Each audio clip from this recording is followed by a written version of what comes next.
GDP किसी भी घरेलू सीमा के, किसी भी देश के घरेलू सीमा के अंतर्गत एक वित्तीय वर्ष में वस्तु एवं सेवाओं का अंतिम मूल्य को जीडीपी कहते हैं। ये 1857 की जो क्रांति हुई थी, वो उस समय सफल हो गई होती तो क्या होता? गिनी गुणांक जो देश में असमानता के रूप में संपत्ति और आय के लिए लगाया जाता है और उसे लॉरेंस वक्र से मापा जाता है। उसको ए बी से 50% अधिक है तो बी ए से कितना प्रतिशत कम है? 33.33%। प्राथमिक घाटा है राजकोषीय घाटा में से जब ब्याज को घटाते हैं, ब्याज भुगतान को घटाते हैं तो प्राथमिक घाटा प्राप्त होता है। जब दो प्लेटें आपस में टकराती हैं, एक प्लेट नीचे जाती है और दूसरी प्लेट जो ऊपर आती है, तो वो प्लेटों के आपस में टकराने से जो बीच में खाई बनता है और जो बीच में अवसाद होता है वो जैसे जैसे ऊपर बढ़ता है तो वैसे माउंटेन का निर्माण होता है। चलिए, धन्यवाद। Thank you. जो सागर में जो हवाएं, वायुदाब और जो पृथ्वी के घूमने के कारण जो लहरें उत्पन्न होती हैं और वो सामान्य दिशा में चलती हैं तो उसे ओशनिक करंट। भारत कब आजाद हुआ था? 15 अगस्त 1947 को। अच्छा, बड़ा आसान होता है कि आप सरकार को तुरंत से धिक्कार दें कि सरकारें कुछ नहीं करती हैं। कभी कभी ऐसा भी होता है कि सरकार के द्वारा किया जाने वाला कार्य आप तक पहुंचता भी नहीं है। यही भूमिका आती है हमारी मतलब हम जैसे पत्रकारों की, कि सरकार के कितने कल्याणकारी कार्य हैं वो आप जनता तक पहुंचाएं। घूम रहे थे हम लोग, घूमते घूमते एक बोर्ड देखा, बोर्ड में लिखा हुआ था प्राक परीक्षा प्रशिक्षण केंद्र। उत्सुकता जागृत हो गई। इस उत्सुकता ने हमको अंदर लाया। अंदर आकर हम देखें तो पता चला कि बहुत बढ़िया व्यवस्था बना हुआ है जिसमें बच्चों को फ्री में कंपटीशन क्लासेस के लिए एसएससी, बीपीएससी, यूपीएससी का पढ़ाई हो रहा है और उनको पढ़ाया जा रहा है और कहीं ना कहीं नौकरी ले रहे हैं। फिर हमने पता किया कि कौन और किसके माध्यम से हुआ।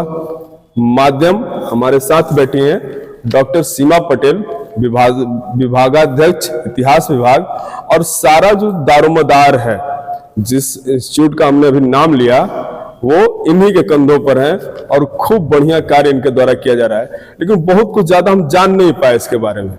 बहुत कुछ ज्यादा जनवाने के लिए आपको हम इन्हीं के साथ बैठ गए। मैम, पहला सवाल हम आपसे ये करेंगे, ये प्राक क्या है और इसको फंडिंग कहाँ से होती है, इसका मैकेनिज्म क्या है, थोड़ा डिटेल में दर्शकों को समझाइए।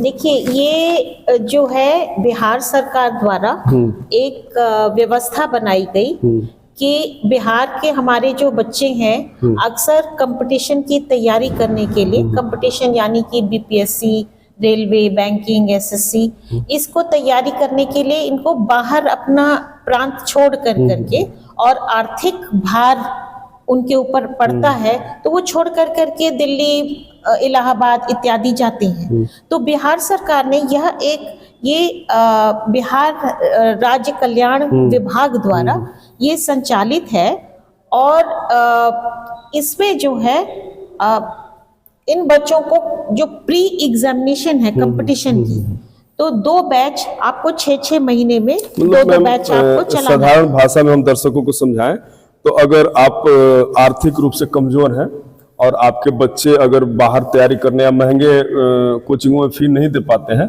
तो उसके लिए एक सरकार ने व्यवस्था किया है कि यहाँ आकर आप ये पढ़ाई विशेष रूप से यहाँ पे जो सेंटर चलता है वो पिछड़ा और अति पिछड़ा वर्ग के बच्चों हम उसी पे आ रहे हैं मैम कि इसमें समाज के किन वर्गों के बच्चों की पढ़ाई हो पाती है? ये पिछड़ा और अति पिछड़ा वर्ग के बच्चों के लिए है और वैसे बच्चे जिनके परिवार की पारिवारिक आय, सालाना पारिवारिक आय 3 लाख तक हो, तो वैसे बच्चों के लिए यहाँ पे निःशुल्क कोचिंग की व्यवस्था है। मैम, निःशुल्क आपने बोला तो क्या फॉर्म भरने का भी कोई पैसा लगता है कि नहीं? यहाँ पे एक पैसा नहीं देना है, न फॉर्म भरने के लिए, न परीक्षा देने के लिए, कुछ उस तरह की कोई भी लेनदारी जो है बच्चों से, मतलब ठेठ भाषा में दर्शक अगर आप समझे तो फॉर्म भी निःशुल्क है, पढ़ाई भी निःशुल्क है। अच्छा मैम, क्या किताब वगैरह भी है क्या जो आप प्रोवाइड कराते हैं? यहाँ पर जो है पूरी लाइब्रेरी एक बना रखी है हम लोगों ने और इसमें जो है क्लास तो 10 से 3 तक चलती है, लेकिन उसके बाद 2 घंटे बच्चे जो है बैठ करके वो पढ़ सकते हैं। ये तो पुस्तकों की बात हुई। डिजिटल लाइब्रेरी, डिजिटल क्लासेस भी यहाँ पे चलते हैं। जैसे कि हम लोगों ने बीपीएससी बैच के लिए खान सर की क्लासेस को सब्सक्राइब किया है, और एसएससी के लिए जो है करियर व्हील, तो इसका सब्सक्रिप्शन ले रखा है।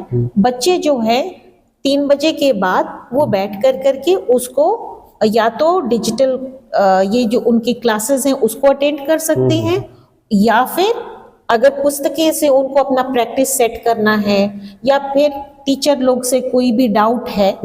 मैम हम आएंगे उन सब बातों पर। एक और बात है, यहाँ बच्चे और बच्चियां दोनों पढ़ सकते हैं? हाँ, यहाँ मैम पे गार्जियन को एक बड़ा सबसे जेन्युइन सवाल लगता है बच्चों की सुरक्षा को लेकर, और दूसरी बात है कि बच्चियां जहाँ पढ़ने आती हैं उनके शौचालय को लेकर या उनके जो जरूरी चीजें हैं, उनका व्यवस्था क्या है आपके पास? देखिए, ये जो हम लोग का चलता है, ये सरदार वल्लभ भाई पटेल महाविद्यालय के नूतन परीक्षा भवन के पहले तल्ले पे है।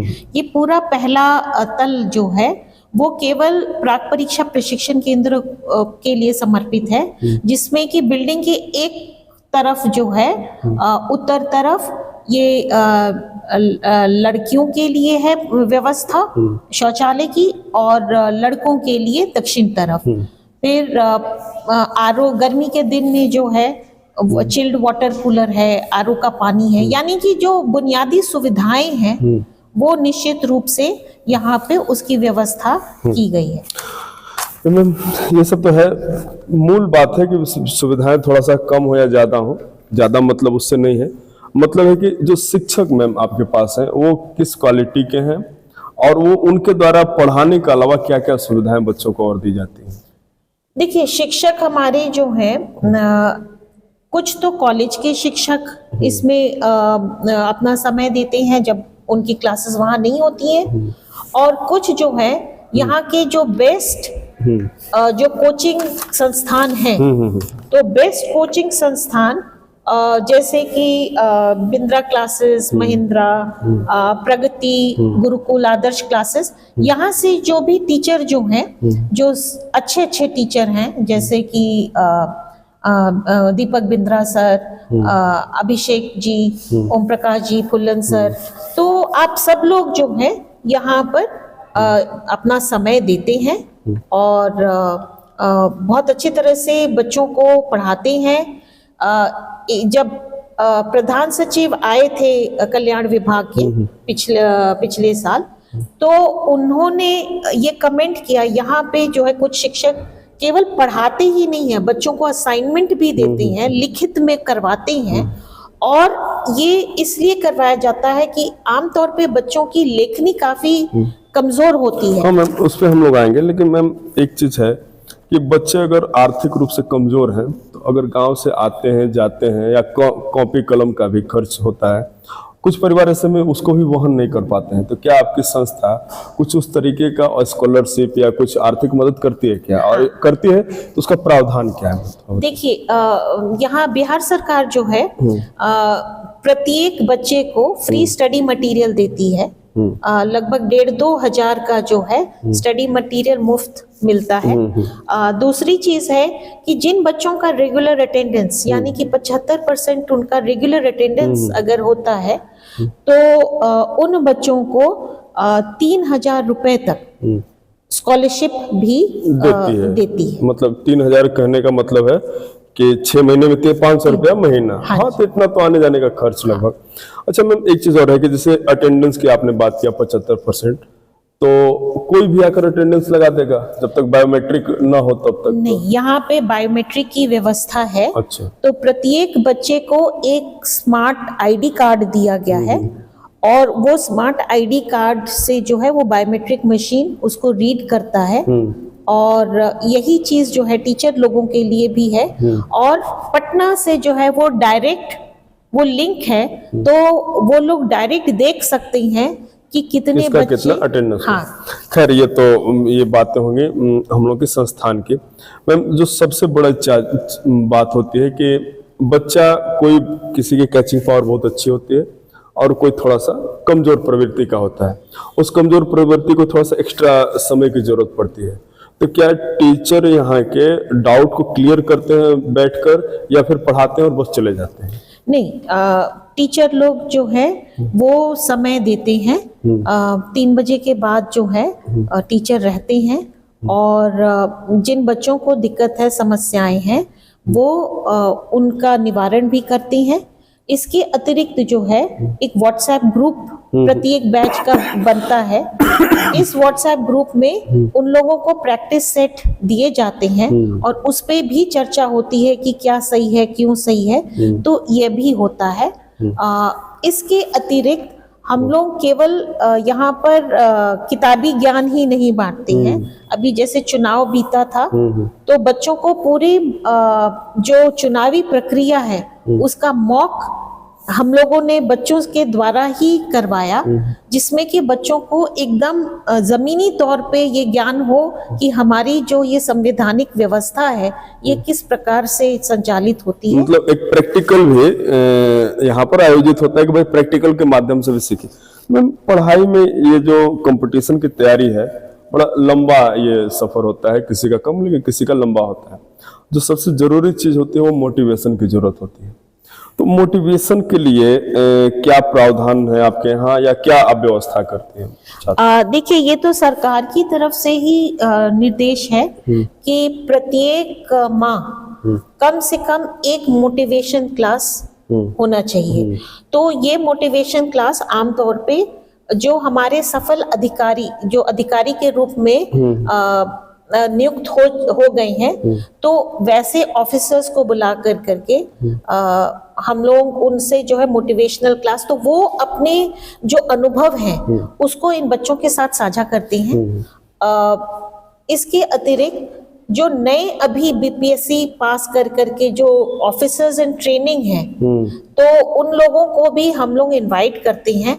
अभी पिछले सितंबर और अक्टूबर में हमारे यहाँ 6 ऑफिसर्स जो हैं 2 महीने के लिए प्रत्येक दिन आते थे और बच्चों को गाइड करते थे, क्लास भी लेते थे, गाइड भी करते थे। दर्शकों, आप ध्यान से सुनिएगा इस बात को, ये अधिकारी जिले के आते हैं और इस इंस्टीट्यूट में बकायदा क्लास लेते हैं और बच्चों को पढ़ाते हैं निःशुल्क। इसके लिए आपको 1 रुपया भी नहीं देना। मैम, थोड़ा सा हम आगे बढ़ते हैं। सब पढ़ाई लिखाई चल रहा है, रिजल्ट आपका क्या है? देखिए, हमारा जो है ये व्यवस्था 38 जिलों में चल रही है। हर प्रत्येक जिला में एक सेंटर है। कैमूर में यहाँ सरदार वल्लभ भाई पटेल कॉलेज में हम लोग के यहाँ ये सेंटर चलता है। 2019 में शुरू हुआ, लेकिन उसके तत्काल बाद कोरोना आ गया, तो उसमें थोड़ा सा ब्रेक तो लगा, लेकिन 2022 से यूं कहिए कि सही तरीके से ये चल रहा है। और इसके पहले जो है अभी पुराने बैच में तो हम कहेंगे कि 15 बच्चे के लगभग जो हैं वो कोई पुलिस में एसआई बना है, कोई रेलवे स्टेशन मास्टर है, फिर जीडी एसएससी जीडी किसी ने क्लियर किया है। अभी हाल फिलहाल जो है नए बैच में जो है करीब 7 बच्चों ने पुलिस का मतलब एग्जाम क्वालिफाई किया है। एक रेलवे में हुआ है, एक तैयबा खातून जो है वो बीपीएससी के द्वारा टीचर में नियुक्ति उसने प्राप्त की है। तो यहाँ के जो टीचर या हम लोग बच्चों के साथ जो मेहनत कर रहे हैं, तो उसका जो है बच्चे, और ये जरूरी नहीं है कि हम 6 महीने उनको गाइड कर रहे हैं तो वो तुरंत के तुरंत, वो फिर गाइडेंस के बाद वो अपनी तैयारी में भी लगते हैं। तो अच्छा, उस समय भी मदद मिलती है? हाँ, उस समय भी, उसके बाद भी आते हैं बच्चे, उनको अगर आवश्यकता है या कोई ऐसा विषय है जो जिसमें कि उनको लगता है कि हमें अभी और तैयारी चाहिए, तो वो क्लास में बैठ करके उस पर्टिकुलर विषय का वो कर सकते हैं। मैम, जैसा हमने देखा कि आपके यहाँ 2 बैच चलते हैं, एक बीपीएससी यूपीएससी का और एक एसएससी बैंक रेलवे का। तो जिस बच्चे को बीपीएससी और यूपीएससी में पढ़ाई करनी है, तो क्या प्रक्रिया है उसके लिए? क्या उसका क्वालिफिकेशन होना चाहिए? क्या क्या कागजात लगेंगे? देखिए, सबसे पहले तो पिछड़ा और अति पिछड़ा वर्ग का होना चाहिए। उसके लिए 60-40 का रेशियो है, आरक्षण है। अगर नहीं वो मीट होता है तो 50-50 भी हो जाता है। फिर उसके बाद 3 लाख तक की आय संपत्ति का वो होना पारिवारिक चाहिए, आय होना पारिवारिक आय का क्या कहते हैं विपत्र Certificate, होना हाँ। चाहिए। फिर उनका आधार, उनका जो भी परीक्षा उन्होंने लास्ट पास की है, इंटर है या ग्रेजुएशन है, बीपीएससी के लिए तो ग्रेजुएट होना जरूरी है। और एसएससी, रेलवे, बैंकिंग चूंकि ग्रुप डी के लिए करवाते हैं तो उसके लिए इंटर पास मतलब होना सब आवश्यक कुछ सबके लिए समान है। हाँ। बीपीएससी के लिए आपको ग्रेजुएट होना चाहिए और इंटर के लिए आपको एसएससी के लिए आपको इंटर पास होना चाहिए। और एक चीज और मैम हम आपसे जानना चाहेंगे कि जो ये बैच चलता है कब से कब इसका टाइमिंग है? ये आमतौर पे हम लोग 10 बजे बुलाते हैं बच्चों को और 3 बजे उनको छोड़ते हैं। और ये प्रत्येक दिन बिहार सरकार की छुट्टी और संडे छोड़ करके ये प्रत्येक दिन जो है, मतलब कॉलेज से इसका कोई मतलब? नहीं, कॉलेज के स्केड्यूल या कॉलेज के टाइम टेबल से इसका कोई मतलब नहीं है। चूंकि ये अलग बिल्डिंग में भी हम लोग चलाते हैं तो एक तरह से ये स्वायत्ता है हमारे पास। एक चीज और मैम जानना था कि क्या इसमें पढ़ने वाला बच्चा पटेल कॉलेज का विद्यार्थी होना चाहिए या किसी भी कॉलेज का हो सकता है? नहीं, चूंकि ये स्कीम जिला भर के बच्चों के लिए है, प्रत्येक जिला में एक ही सेंटर है, तो ये इस जिला का निवासी जो बच्चा होगा वो किसी भी कॉलेज का हो, वो यहाँ पे आकर के कि इस सुविधा का लाभ जरूर उठा सकते। मैम अगर आपकी इजाजत हो तो आपके टीचर क्या बच्चों को पढ़ाए हैं, हम थोड़ा सा बच्चों से सवाल पूछना चाहते हैं। एकदम थोड़ा सा हम चेक करते हैं कि बच्चे कितना पढ़े हैं। तुम बाबू क्या नाम है तुम्हारा? अर्पणा सिंह। अर्पणा सिंह, ये बताओ कि जलधारा जानती हो? Yes sir, ocean current. Yes sir. क्या होता है जलधारा, थोड़ा समझो। जो सागर में जो हवाएं, वायुदाब और जो पृथ्वी के घूमने के कारण जो लहरें उत्पन्न होती हैं और वो सामान्य दिशा में चलती हैं तो उसे ओशियनिक करंट। कितने प्रकार की होती है जलधारा? ये कितने ठंडो प्रकार के, ठंडी जलधारा और गर्म जलधारा। बता सकते हो क्या कि ठंडी जलधारा कौन होगी और गर्म जलधारा? हाँ, जो ध्रुवों से लेकर जो विषुवत रेखा की तरफ आती हैं जो जलधाराएं, उन्हें ठंडी जलधारा कहते हैं। और जो विषुवत रेखा से उत्पन्न होकर ध्रुवों की तरफ जाती हैं, यानी 90 डिग्री नॉर्थ और 90 डिग्री साउथ, तो इसे वार्म ओशियनिक करंट, गर्म जलधारा। एक गणित का सवाल बताओ कि 20% का फ्रैक्शनल वैल्यू कितना होगा? 1/5। ठीक, आगे बढ़ते हैं हम लोग। और क्या नाम है तुम्हारा? शुभम कुमार।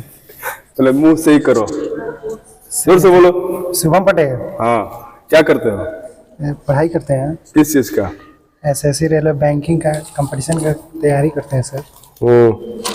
भारत कब आजाद हुआ था? 15 अगस्त 1947 को। अच्छा, वो गणित का सवाल बताइए आप। सवाल ये है कि 1/4 का परसेंटेज वैल्यू क्या होगा? 25% होगा। 25%। शाबाश बेटा। क्या नाम है तुम्हारा? शिवानी दुबे। शिवानी दुबे। अच्छा, एक सवाल हमको बताओ, यदि ए बी से 50% अधिक है तो बी ए से कितना प्रतिशत कम है?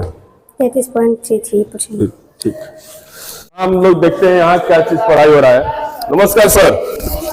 सर क्या पढ़ा रहे हैं आप? आज विंड प्रेशर बेल्ट चल रहा है, एक चैप्टर। प्रेशर बेल्ट जी, वायुदाब बच्चों को पढ़ा रहे हैं। जी, बच्चों को आज। तो देखिए, हम आज बच्चों को चेक करेंगे कि कितना इनको आता है, कितना नहीं आता है। जी बिल्कुल सर। आप क्या नाम क्या है सर? मेरा नाम विवेक कुमार। कहाँ से आते हैं आप? मैं सासाराम से आता हूँ। सासाराम से।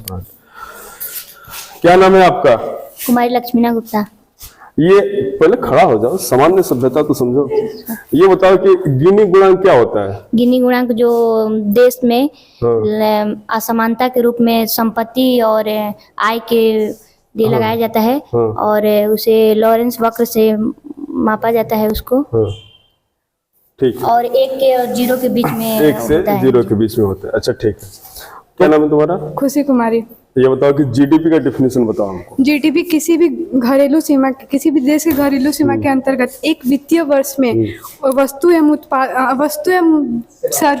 सेवाओं का अंतिम मूल्य को जीडीपी कहते हैं। ये राष्ट्रीय आय के अंतर्गत आता है। राष्ट्रीय आय के अंतर्गत। अच्छा, ये बताओ कि राष्ट्रीय आय में हम लोग किस चीज को डिवाइड करते हैं? तो पीसीआई आता है, per capita income. Per capita. हाँ, प्रत्येक व्यक्ति के आय को, पॉपुलेशन। हाँ, पॉपुलेशन को प्रत्येक। ईश्वर दयाल सिंह। क्या पढ़ते हो? बीपीएससी का क्लास यहाँ पर चल रहा है। प्राक प्रशिक्षण केंद्र के नाम से, जो बिहार सरकार के पिछड़ा वर्ग आयोग ठीक है, द्वारा- इतना मत बताओ, ये मुझे बताओ क्या तुम हमको सवाल बता सकते हो? सवाल में हम प्राथमिक घाटा, जैसा कि इकोनॉमी में अच्छा, प्राथमिक पिछले घाटा क्लास किसे में कहते हैं सब है। बताओ? प्राथमिक घाटा है राजकोषीय घाटा में से जब ब्याज को घटाते हैं, ब्याज भुगतान को घटाते हैं तो प्राथमिक घाटा प्राप्त होता है। सब सर पढ़ा रहे हैं अभी जियोग्राफी। मेरा नाम राहुल आनंद है। राहुल आनंद है। क्या कहाँ पढ़ रहे हैं आप? अभी सर प्राक परीक्षा केंद्र में पढ़ रहे हैं सर। अच्छा, दो चंद सवाल हम आपसे पूछना चाहेंगे। पूछिए सर। आप ये बताइए कि 1857 की जो क्रांति हुई थी, यस सर। वो उस समय सफल हो गई होती तो क्या होता? सर सफल हो गई होती तो सर जो अंग्रेज हैं वो मतलब कमजोर पड़ जाते हैं और यहाँ के जो राजा महाराजा जो थे वहाँ पे शासन व्यवस्था वो सुचारू रूप से चलता है। अच्छा, गांधी जी जब दक्षिण अफ्रीका से भारत आए यस तो अंग्रेजों का सहयोग क्यों कर रहे थे? पहले सर वो देखे कि सहयोग करने से वो अपने बातों को मनवाना चाहते थे, तो पहले वो सोचे कि अगर सहयोग करेंगे तो मेरे बातों को मानेंगे, तो इसी कारण सर वो सहयोग कर रहे थे। चलिए ठीक है, धन्यवाद। सर मेरा नाम सेवा खातून है। क्या पढ़ाई करती हैं आप? सर बीपीएससी का यहाँ पढ़ाई होती है और बीपीएससी का। अच्छा, ये बताओ कि हवा किधर से किधर जाती है? सर हवा जो है वो हाई प्रेशर से लो प्रेशर की हाई प्रेशर से लो प्रेशर की तरफ जाती है। कितने प्रकार की हवाएं होती हैं? सर हवाएं जो होती है वो 3 प्रकार की होती हैं। एक पश्चिमी हवाएं होती है, एक पछुआ हवाएं होती है और एक मानसूनी हवाएं होती हैं। ध्रुवीय हवाएं होती हैं। ध्रुवीय हवाएं होती अच्छा, ये बताइए कि पर्वत कितने प्रकार के होते हैं? सर पर्वत तो कई प्रकार के होते हैं, जैसे एक ब्लॉक पर्वत होता है, उसको हॉस्ट पर्वत भी कहते हैं, और भंसोसत पर्वत भी होता है, ज्वालामुखी पर्वत भी होता है। अच्छा, ज्वालामुखी पर्वत का निर्माण कैसे होता है बेटा? सर ज्वालामुखी पर्वत का निर्माण, जो ज्वालामुखी की क्रियाएं होती हैं पृथ्वी के अंदर, जो लिथोस्फीयर होता है उसके जो मैग्मा होता है वो बाहर निकलता है और वो लावा के रूप में ऊपर निकलता है। अच्छा, एक पर्वत हम सुनते हैं वलित पर्वत, जरा समझाइए तो हमको क्या होता है वलित पर्वत? जब 2 प्लेटें आपस में टकराती हैं, एक प्लेट नीचे जाती है और दूसरी प्लेट जो ऊपर आती है, तो वो प्लेटों के आपस में टकराने से जो बीच में खाई बनता है और जो बीच में अवसाद होता है वो जैसे जैसे ऊपर बढ़ता है वैसे माउंटेन का निर्माण होता है। चलिए, धन्यवाद। Thank you sir. जैसा कि हम लोग बच्चों से पूछे और बच्चों का बड़ा सही और सटीक आंसर था, मन भी बड़ा प्रसन्न हुआ कि टीचर ठीक ठाक मेहनत किए। मैम, टेस्ट वगैरह का क्या शेड्यूल है? टेस्ट कब कब होता है और कैसे? देखिए, प्रत्येक माह जो है इन बच्चों की एक पहले तो जितने जब शुरू में ही अप्लाई करते हैं बच्चे, चूंकि हमारा 60 बच्चों को हम एक बैच में ले सकते हैं। अगर ज्यादा बच्चों का फॉर्म गिरता है तो एक एंट्रेंस टेस्ट होता है, उसी में से सिलेक्शन होता है। उसके बाद प्रत्येक महीने जो भी पढ़ाया गया है तो वो ऑफिशियली एक टेस्ट होता है। ऐसे तो टीचर लोग वीकली अपना लेंगे, लेकिन ये जांचने के लिए कि बच्चा कितना समझा नहीं समझा, लेकिन मंथली टेस्ट होता है जिसका कि एनुअल रिपोर्ट वहाँ पटना जाता है। और एक आध बार जो है कंबाइंड टेस्ट जो है बिहार राज्य के सभी सेंटर पे, वहां से पटना से पेपर, कॉमन पेपर आता है और हमारे बच्चे, सभी बच्चे जो है उस पेपर को अटेम्प्ट करते हैं। वो इसलिए क्योंकि अंततोगत्वा उनको एक मतलब कि नेशनल लेवल कॉम्पिटिटिव माहौल में, कॉम्पिटिटिव माहौल में हमारे बच्चे कहाँ स्टैंड करते हैं। एक और बड़ी भूमिका होती है करंट अफेयर्स को, और करंट अफेयर्स के 2 सोर्स बड़े मतलब महत्वपूर्ण है। एक तो मंथली मैगजीन्स और एक न्यूज पेपर्स, जिसमें कुछ कंटेंट हिंदी में के भी होते, कुछ इंग्लिश के भी होते। तो मैं ये जानना चाहता हूँ और हमारे कैमरे के माध्यम से दर्शक भी ये जानना चाहेंगे कि न्यूज पेपर में कौन कौन सा आपके पास आता है और करंट अफेयर्स का क्या सुविधा है? देखिए, न्यूज़पेपर में हम लोग हिंदी और इंग्लिश दोनों, इंग्लिश में द हिंदू और टाइम्स ऑफ इंडिया, और हिंदी में हम लोग हिंदुस्तान, फिर दैनिक भास्कर, फिर और भी जो ये सारी जो हैं, तो 4-5 हमारे पास अखबार समाचार पत्र आते हैं। और करंट मैगजीन्स जो हैं तो प्रतियोगिता दर्पण है, फिर आपको मैं देख रहा था द विजन भी है, और तो ये सारी दृष्टि है, ये सारी मैगजीन्स भी जो हैं बच्चों को, जो कि ये क्लास के आवर्स के बाद ये लोग यहाँ बैठ करके अपना पढ़ाई करते। एक मैम और जरूरी सवाल है कि ये संस्था तो BC1 BC2 के लिए है, लेकिन अगर आपके पास संसाधन हैं या सीटें बचती हैं और बेंच डेस्क बचते हैं, तो क्या और समाज के अन्य वर्गों को भी आप ये सुविधा देती हैं या फिर उसमें? देखिए ये जो स्कीम है ये है तो BC1 BC2 के लिए। तो जो सरकारी लाभ है जैसे कि स्कॉलरशिप हुआ, जो फ्री स्टडी मटेरियल है वो तो केवल उन्हीं बच्चों को मिलेगा। लेकिन अगर पढ़ने के लिए किसी भी वर्ग का बच्चा अगर इच्छुक है और वो अगर हमें रेगुलर अपना अटेंडेंस अगर देने के लिए समर्पित है तो फिर हम परमिट करते हैं कि वो आकर के चूंकि शैक्षणिक संस्था में हम इस तरह से नहीं कर सकते हैं कि कोई एकलव्य हो वो पढ़ना चाहे और उसको हम हटा दे, तो वो ये पर बैठ करके पढ़ सकते। मतलब हम ठेठ भाषा में समझा दें कि अगर आपके पास पढ़ने की तमन्ना है तो आपको कोई भी बाधा नहीं है, आप आइए, अनुशासित तरीके से पढ़िए और अपने भविष्य को बनाइए।